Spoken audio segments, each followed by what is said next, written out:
Hey everybody, Kimberly here, and I'm really excited to share with you a quick peek at Combo. This is a 2 to 6 player card game that takes about 20 minutes to play and scales very nicely for 2, 3 and 4, and then 5 and 6 players. Now, the cool thing about this game, there's a twist to this game. Players are going to be playing cards down one at a time from their hand of 7, and they will be playing a certain number of cards based on your player count. And then at the end of the round, you will be making the best combo with 4 or 5 of those cards, again, depending on the player count. So you want to contribute to the overall hand by playing a card that is part of the best combo, and the combos are poker hands and really fun fruit names for poker hands. And if you do, you get to score the points. There is a way to score half points, but the cool thing too is that cards are valued better for the lower numbers. So the cards go 1 to 12 in the different suits, and the higher the number is going to be fewer victory points. So let me show you what's going on in this game. I have this set up for 3 players right here, but the cool thing is, I'm going to reveal this to you, these are the player cards for the 2 players. There are 2 of these cards. There are enough for 3 to 4 players with the green, and then the 5 to 6 players, all you need to do is just flip over these cards. So everything is really economical and it's really smart and clear in this game. And you will see on this card as I show you up close, this has everything you need to play the entire game. It is so well laid out. For 3 to 4 players, for 3, you're going to remove 12 cards after shuffling the deck. In 4, you're going to remove 24, deal 7 to every player. I've done that. My table is set up and ready to go. We are going to be playing 3 cards in front of us. If you're in a 4-player game, you're only playing 2 cards in front of you, one at a time in turn order until everyone has met that condition. That will be a round. So there's 6 rounds in a 3-player game, only 4 rounds in that 4-player game, and you will look at the strongest 4-card combo. This is what I was saying about the poker hands. Your Sweet Scraps is your high card. Ripe Run is a straight. Your Slushy is a flush, which is all one suit. Your Smoothie, 4 of a kind. And then lastly is your Straight Flush, which is your Super Slushy. So this is going to be your player card. You're going to keep this in front of you. Everyone's going to look at their cards. And I will say right now, you need to remember to always draw a card after you play a card. You'll always have 7 cards in your hand. And you will be keeping your cards from round to round. And when you don't score them at the end of a round, they simply get discarded. If you do score them, you put your full points on this side and you put your half points on the other side. So let's take a look at what the cards could possibly be. I've got a bunch of suits here. I've got a variety of numbers. I'm looking at the possibility of having something like this. Now, I've got quite a few in a row. I've got a 7, 8, 9, and then an 11. I've got the 4, 5. Maybe it could go to a 7. There's a chance here that I could get a straight or be a part of a straight, but I also have the chance of getting 2 oranges. So I'm going to start with my 7. I'm going to play that down. I'm going to draw a card. So I have my 7 cards, and now it's going to be the next player. They're going to look at theirs. Now, you can have table talk. You can talk to each other. You just can't tell everybody exactly what you have in your hand. And this player's looking out here thinking, I don't have too many low cards. Now, again, with the low cards, you're going to see that these value cards, the lower they are, the higher the victory, with 10 points for a value 4 card. And if you look at the higher end, a 10 is only worth 4 points. And again, those are the full points. So the higher the card, the less valuable it is. They see that there's a 7. They could go 6, 7, 8, 9, 10. They could be a part of it that way. And maybe they want to join. There's no orange. They can't become part of a slushy. They don't have a 7 to make it a smoothie.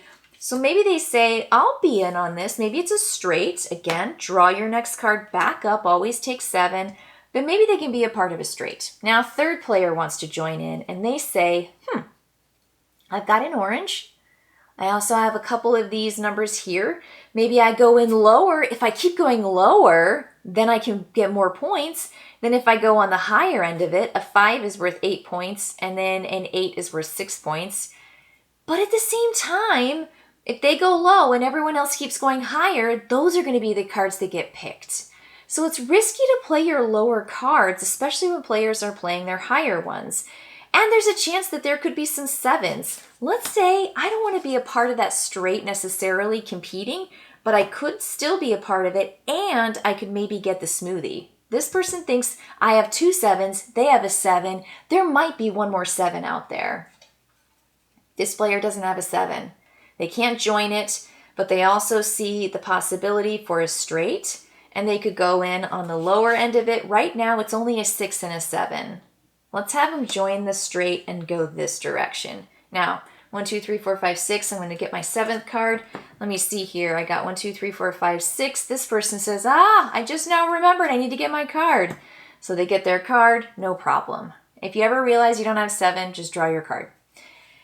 Okay, what is this doing? What is happening? 5, 6, 7. There is a chance to do the 4. Oh, come in real low. But again, it's so risky. There's no 7s. There's no 7s out here. If the 4 is played, there's 2 greens. There's another green with that green. It could come in on a slushy side as opposed to a number side. I think they're going to risk it. I think this player says, I'm going to risk it because I want to try to get a low, but also maybe have this over here. See how this works? You're playing it one at a time. Who knows? Oh, and they see a chance to do it. They want, okay, so if they play this, if they play the 5, they're saying, get their card, right? Always get your card. They're saying it's a 4, 5, 6, 7. Currently, that's the best hand out here. So there is a straight. It's going to be the ripe run. There could be a 6 green, and it would then jump all the way up to the super slushy. There's a possibility of that. But they also are thinking the greens could then be a slushy outdoing it, and they're heavy on the greens. This player isn't. So they're going to get cut out of pretty much everything. This is so exciting. All right, so this player says, if I want to be a part of any of this, I can make it a higher run, but by putting this out there, I'm saying I'm joining the green party. I think they know they're not going to get points otherwise. Okay, so they're going to put their card down right here. This is their 3rd card. They are out for the round, but they still have to keep these cards in their hands. So you're also thinking about future rounds and the kinds of cards you could play and the different combos. All right, this player says it is green. Green is happening. Oh boy. Oh no, they would be outdoing themselves. Okay, check this out. So this would go down if they played this card. There would be a 5, 7, 8, 9, and they would put it here, but they would be rendering those points worthless themselves. So they definitely don't want to join the green. Somebody else already did. So they just want to throw down a card that is not going to matter, that they don't want to play with next round. I'm just going to say this card at this point. It's a low card, but it's also not going to hurt them. Maybe they want to keep their 10 because they have 8, 9, 10. It's a possibility for a run. Okay, so then this player says, what do I have? If they do the same thing, if they play their 10, no! If they play this 10, then, oh goodness, they're really, okay, so they play the 10. Okay, and my player's got to draw their cards back up to, they did 7. This player has, we need to draw back up, and then this player's going to draw theirs. Okay, so now we're ready for the next round, but here's how it works. We have slushy is the highest. We don't have 4 of a kind. We don't have a super slushy. So it's going to be the highest 10, 8, 7, 5. So going last in this round, which this player is going first, this is going to pass every time. They took away 10 points. 10 points for this player. They were earning those points because this was part of it, but that 4 gets bumped out. And what's going to happen is every card that was essentially not a part of the combo, which could have been a 5, could have been a set of 5, could have been a smoothie. I wonder if anybody had the 5 and didn't play it. No, I'm not seeing the 5. No, but this person just drew the 5 in the very last round. They're wishing they could have played it because then they would have earned more points. But this card, this card, this card, this card, this card, all goes discard pile. And now, this player is going to get 6 points. They're going to put under their points on this side. And then this player is going to be receiving 18 points that they get to put on their full point side. there is a chance for players to score half points, and that just simply means they scored the same card in the combo that was equal. There was no way to determine which one would have been better than the other, and then you score your half points, which is going to be the empty star. This is going to change. We're going to put here. This is going to be our next player to go, and then we will just go because we have 7 cards. We do this 6 times in a 3-player game, and you can see how fast it goes, how much things change in the middle of a hand, how one player can play a card that then kind of renders one of the other cards out of the combo.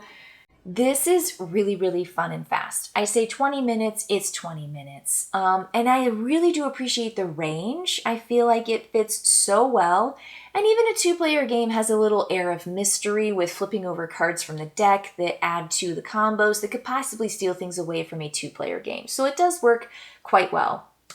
So the thing about this is it's a little wild. It's a little wild for me because you can plan, you can have a great hand, you could be doing what you need to do. And then in the last turn, just like I showed you, this person lost their card. They had their investment. They were really hedging their bets and it just didn't go their way. Sometimes that turn order can really mess you up. Sometimes the draw of the cards don't prep you too well for the next round. I think that's why there are more rounds, especially for a 3-player game, 6 rounds, and you are probably going to have a bad round. You might not bank anything in one round. And other players might not bank in the next round after that. So try to be a part of the combo and get as many of those full points as possible. That's the name of the game. And while it might be wild and a little bit too wild for me, it's still a fun game. I totally see the appeal. And I think combo is worth your time. All right, everybody, that's going to be it for me. I'll see you later. Bye.